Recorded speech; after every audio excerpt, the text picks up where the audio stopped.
Hello, it's Richard Pearce from FinextraTV, and delighted today to be joined by our good friend Truman Semans, who's from OSClimate. Good to see you, Truman. Good to see you. Thank you. And Eoin Murray, who is the head of investment international from Federated Hermes. Good to see you, Eoin. And likewise, Richard. So really good to have you on. Truman, a good friend of ours now, I feel. A few times we've had you on the show, and you've told us about what OSClimate are doing. But remind us about the mission of OSClimate and where you're up to. So broadly, the mission is to take the community-based open source approach for collaborative development of data and technology that has been so transformative in the tech sector and the life sciences sector, thankfully, for example, in vaccine development, and apply that to the challenge of generating the data and the analytic tools that are so badly needed for climate-aligned finance and investing. Where we are is having now some really wonderful new members come into OSClimate, including recently Goldman Sachs, and we're delighted to say we are welcoming Federated Hermes to the OSClimate community. So this is a wonderful day, and we're glad to announce that here. We also have had some major contributions since we last talked, Richard, from other members of the community, including a major contribution of data science and engineering from Amazon, a terrific contribution from teams at Microsoft, and work that is really getting well underway in prototyping the data commons, as well as analytics in the two areas of scenario analysis, including for stress testing, and in tools for alignment at a portfolio and a company level. Fantastic. So really good progress. And yeah, tell us a bit about you guys and why you're interested in this project as well. Well, we've been in the business of responsible investing now for about 40 years, give or take, and can sort of trace our origins back to our first act of stewardship, our very first chief executive upbraiding the management of Marks and Spencer's for paying themselves too much. So that gives you a hint as to what we think is involved here. In fact, we like to say that there are two aspects to responsible investing. There's the obvious one, which is around capital allocation. And these days, we all know that we need to take account of not just pure traditional financial factors, but also ESG factors. But there's the other side too, which is around engaging with companies, encouraging them to meet the challenges that we all face. So I'm delighted you said it's a journey. It's exactly what it feels like. Back in the early noughties, we were heavily involved in drafting the UNPRI and contributed its first chair. But still feels like we've got a lot to do to meet the challenges. Yeah, it sort of feels like if you've been on this journey for a long time that it's accelerating, but also, you know, there's a bit of a cliff edge coming up. So an interesting sort of dynamic going on that journey. But tell us, I mean, is this really for Truman, this kind of, you know, cutting edge, very experienced players that you've been announcing, or, you know, can others join in this journey with you? It's a great question, and you know, for one, the early members are. I think it's noteworthy that those so far along the journey and so experienced still find that there are unmet needs when it comes to data and analytics. But this isn't just for the early leaders and those that are climate sophisticated. There's a tremendous opportunity to learn, to bring resources to the table in terms of data scientists and data and contributions there. So no, absolutely, we're finding a lot of interest among those that are at earlier stages in the journey and that want to you know, really be able to speed their way along. So yeah. And you know, from your point of view, you know, with so much experience and being on this journey, as we said, for some time, what sort of market issue and opportunity do you really think that joining in this coalition actually helps you, if you like, on your commercial side, as well as obviously with your your values hat on? I think you've hit the nail on the head there. It is that that constant tussle between what's commercial and what might be for the good of everyone. And to us, we could all, as individual actors, plow ahead on our own, but actually progress would be so much slower. So as a commercial organization, it made huge sense to us to get involved here, a coalition of the willing that really want to drive change. And let's be honest, that the actors involved here, governments, corporates, us as individuals, our industry investment managers, we all have to act in concert. Yeah, no, absolutely. So tell us a little bit more, give us a sort of sense. I always think it's useful for people that are still wrestling with this, because it's a complex area, isn't it? To think about sort of a story of how, you, Federated Hermes, are trying to, do that value and values approach, and applying it in sort of, some of the lessons that you've learned, some of the outcomes that you're delivering, if you can share that with us. Sure. So I was saying to Truman just the other day that one of our colleagues that we recruited about 5 years ago to our innovation lab, he came when we were interviewing, he talked to me about this lack of common data source. And sort of was postulating with me that maybe some sort of cross between a LinkedIn backed up with a huge database, and we could get companies to disclose all of the information we needed in a really easy fashion. So bumping into Truman last summer, being introduced to him, was a lovely little light bulb moment for me. And that team at the moment, I'll give you a sort of sense for the types of things that they're working on.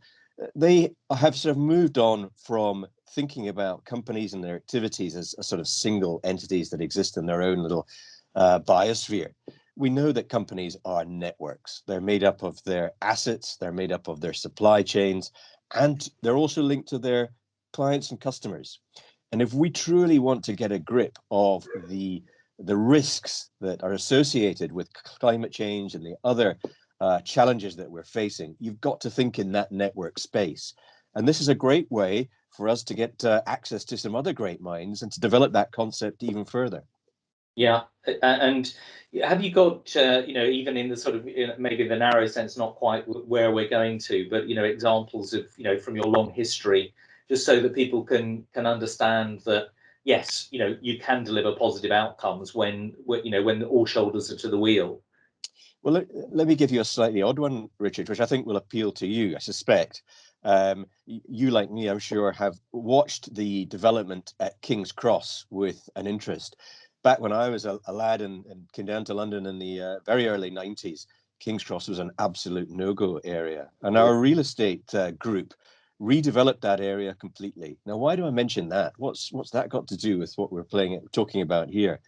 Well, it's about affordable housing. It's about local apprenticeships in the community. It's about putting in a school for the deaf, not just the transport hub that everybody sees. It's thousands of acres of green space and open space that people can now enjoy. It's that kind of transformational activity, even in something like real estate, that's going to make a difference to how we go forward. Yeah, no, that is a great example, and I we can talk off camera. I know a few horror stories around that area, but indeed it's a real delight now, actually, when one does get the chance to visit these days. So Truman, tell us a bit more from your point of view. What are you seeing in terms of the discussions with the players that you've had join recently? You mentioned a few of them at the top of the call, and what they're thinking about in terms of their business models and why they're wanting to join the alliance that you're building. Let me first, if I could, Richard, just riff a little bit on what Eoin just said around that King's Cross example. One of the things that it reminded me of is, whereas in this first year, we're really focused very much primarily on the needs and uses of asset owners and investment managers, banks, and to a degree regulators in one particular corporate use case, which maybe we'll come back to later. It's a broader ecosystem, and there's broader value to be created for important stakeholder groups in what we're doing. So I'll give you an example there. There's a tremendous interest in the academic community, both for access to data that can advance research, but also as a teaching tool to bring the next generation of those working on various aspects of climate across many disciplines, and really getting them up to speed. Another is in the scientific community. So I mean, it's like a if you will, where in terms of the vast amounts of data that are being captured across the scientific community, for example, in Earth observations and that sort of thing, only the tip is being applied by even advanced players like Federated Hermes in their investment and financing decision makers. And so there's a chance to build a bridge from that very important community to the investment community. So that's part of what's happening in other parts of that ecosystem, and value creation for the whole climate finance and sustainability ecosystem. But I mean, back to your question on what what members are finding to be interesting. So one is sort of just around various versions of that many shoulders at the wheel. So there is a tremendous amount of time and effort that is going on building various versions of essentially the same thing when it comes to methodologies and analysis and data sets. And that's, in a normal situation, the market eventually works those things out with efficiencies, but it takes years and years, and we don't have years and years. And there's a tremendous waste of resources that firms, providers as well, could be putting into value-added product development and the like, that is freed up when many shoulders at the wheel can essentially build that pre-competitive layer. So that's one of the big value propositions that we find driving interest. One of the others, and I kind of mentioned this in terms of sort of the one of the two big buckets of analytics that we're looking to help advance, is alignment, right? I mean, that is, now you've got this wave happening of institutions and companies setting science-based targets, but not really having all the tools they need to get there. And we need to be able to deliver on that and that implementation as quickly as possible. I don't know about what you'd say, Eoin, but there's much said about the 40 or 60 or however many trillion that is committed to climate alignment, but what percentage of that is actually being invested in an aligned way, would you say? I would say it's quite a bit less than the 40 trillion that's advertised. But I would also say in the same breath that they've got to start somewhere. And it goes back to Richard's concept of the journey. So whilst I'm very happy to put my Scottish cynical hat on and knock greenwashing, they've started at least. It's acknowledged as a problem. I was interested in what you were saying about the science community, obviously connecting to the financial services community, and I certainly, through my activities, hear that.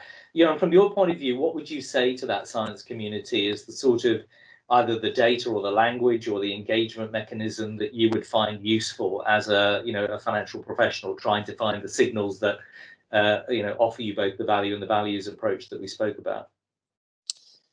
We already work with some universities, Exeter's Global Systems Institute, for example, but it's just impossible for practitioners such as ourselves to make all of the connections with the various academic bodies and scientists around the world who are leading in this area.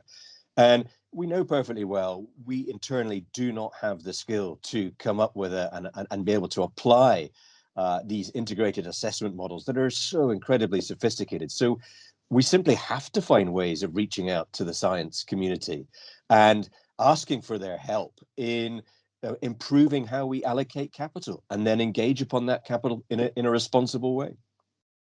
Yeah, absolutely. So Truman, taking the technology angle now, you're working with a coalition of the biggest platform providers that there are out there, and obviously you've got a sort of data-centric approach. Can you give us an update on what you're finding on the technology side is useful? Are you leaning heavily at the moment on the sort of design and the data modeling? Are you talking about machine learning and artificial intelligence? Where's the technology journey taking you at the moment?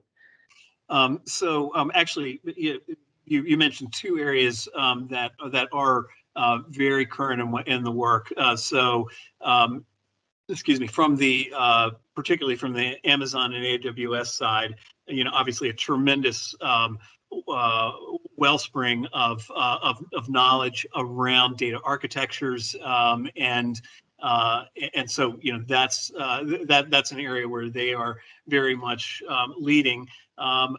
But not only on the technology provider side, but on the side of some of the users and the investors, there's a great amount of knowledge on different aspects of the AI toolkit, including natural language processing, ML. Probably a healthy skepticism. I mean, one of the raison d'etre, I think, for an open source approach is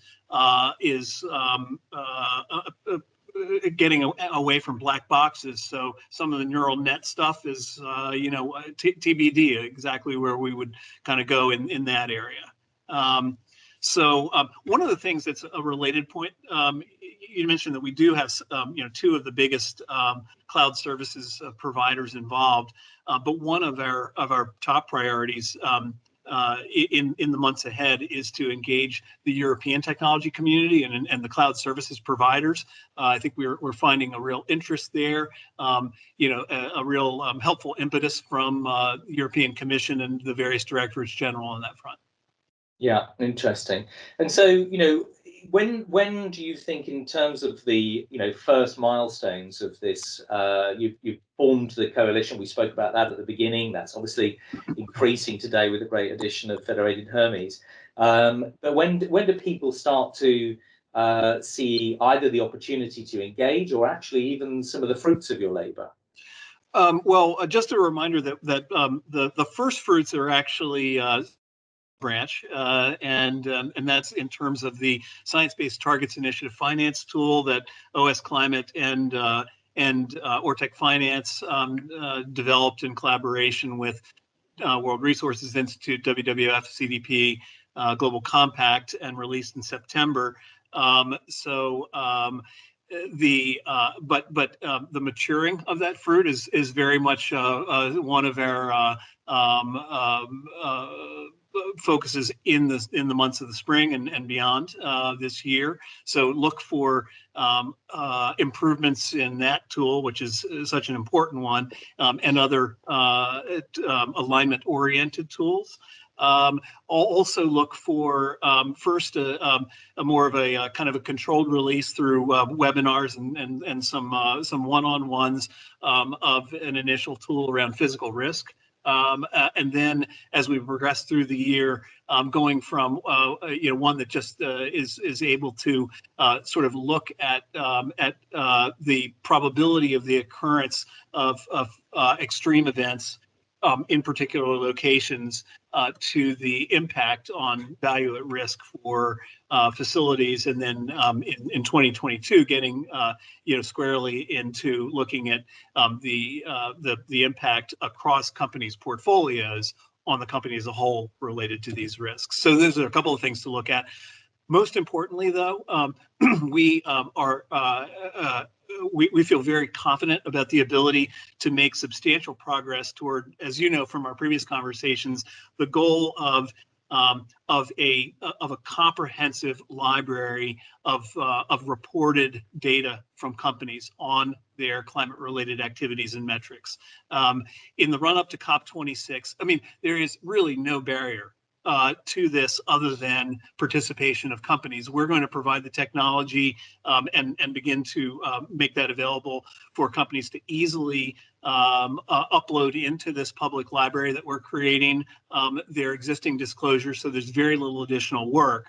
And of course, this dovetails really well with sort of getting ahead of regulatory requirements and demands, whether they're voluntary from TCFD or things coming down from the NFRD next month.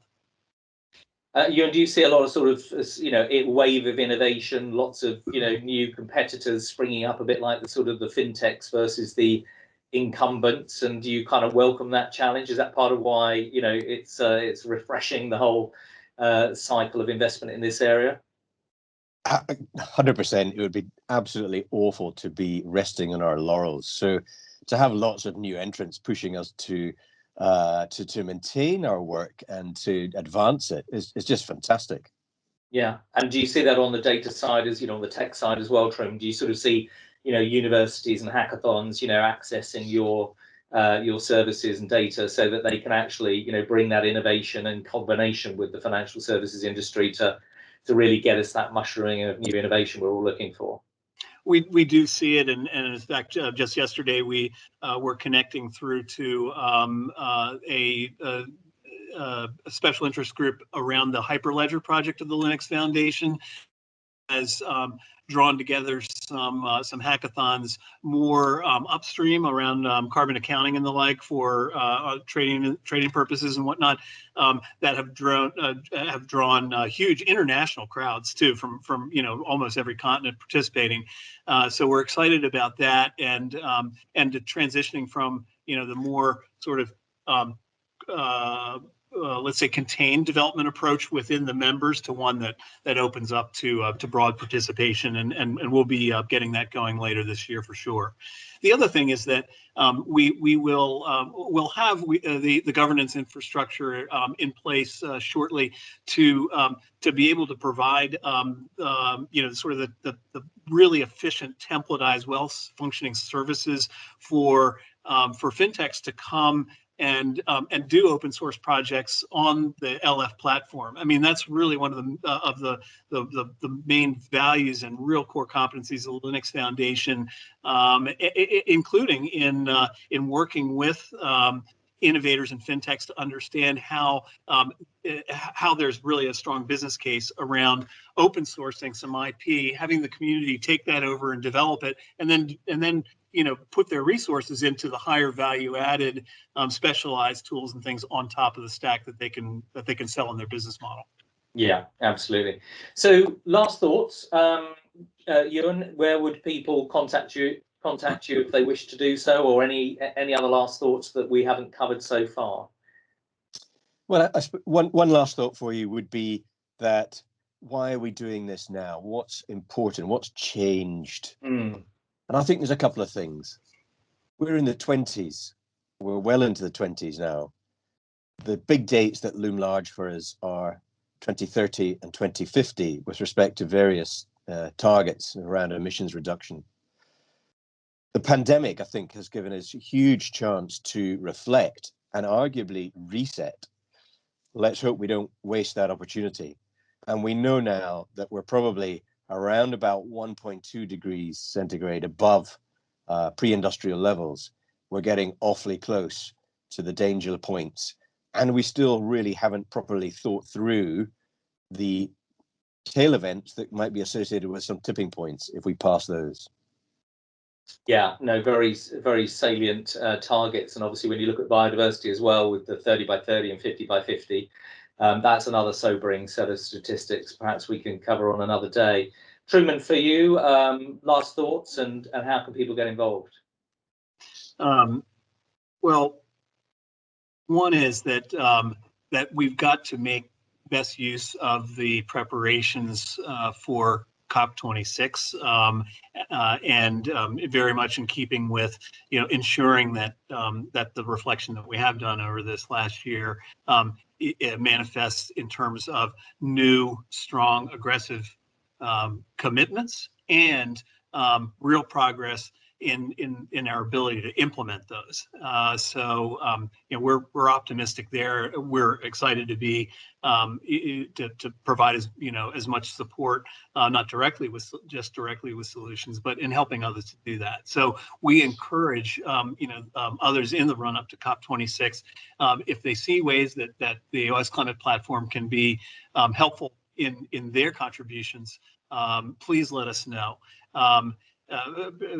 We're wide open. We can't always. We've got a lot of incoming right now, so we can't always put it to work immediately. But you know, for example, the biodiversity community is coming forward very much as they look down toward the TNFD, being able to have the kinds of data architectures that are needed to really power progress there. That's all very much in scope. So one of the kind of the easiest ways to get in touch with us and get kind of put to the right people who can help is through our website. There's a contact page there with a few questions, and that gets the ball rolling. Yeah, I think it's, you know, it's really exciting that a couple of years ago it was just endless conferences about people sort of saying, you know, there's a problem. I know when we spoke, you were sort of part of the Let's Get Stuff Done team, and things have moved a long way in that time. And I'm sure you, in 40 years or whatever it is in this business, you're probably glad to see a lot of other people finally, you know, joining in with the vision that your original founders had. So for now, thank you so much for sharing that exciting news with us, and glad to be working with you and sharing the news out with the Finextra audience. So for now, guys, thanks very much indeed. Thanks, Richard. Thanks, Richard.